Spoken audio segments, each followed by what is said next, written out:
Hello friends, 30 days weight loss challenge intermittent fasting 16:8 அந்த ரேஷியோவில் இன்றைக்கி டே 18ஓட டயட் மீல் பிளான் தான் பார்க்க போகிறோம். இன்றைக்கி மார்னிங் 5 o'clock எழுந்திரிச்சு நல்ல ஒரு பிரிஸ்க் வாக்கிங் கம்ப்ளீட் பண்ணியாச்சு. இன்றைக்கி லன்ச் கொஞ்சம் ஸ்பெஷலாக தான் நாங்கள் எங்கள் கிச்சனில் பண்ணியிருக்கோம். ரூமில் இன்றைக்கி எல்லாருக்குமே லீவு. ஸோ நாங்கள் பிளான் பண்ணி இன்றைக்கி பிரியாணி பண்ணியிருக்கோம்.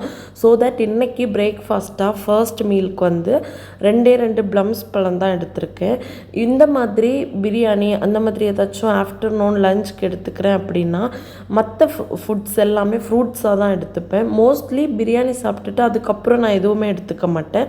மார்னிங் எந்திரிக்கும் போது முந்தின நாளே நம்ம சாப்பிட்டு ஒரு லாங் கேப் இருக்கிறதுனால நல்லா பசிக்கும்.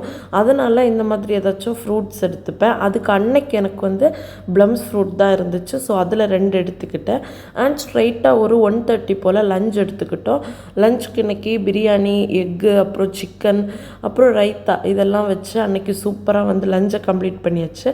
அதுக்கப்புறமும் எனக்கு ஒரு 5 o'clock மேலே கொஞ்சம் பசிக்கிறது மாதிரி இருக்கும். ஏன்னா 4 o'clock தானே நம்ம லாஸ்ட் மீல்.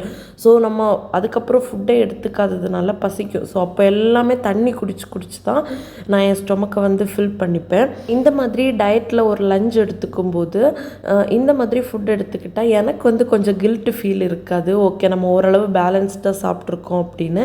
நெக்ஸ்ட் டே பார்க்கும்போது வெயிட்டும் எனக்கு கரெக்டாக இருக்கும்.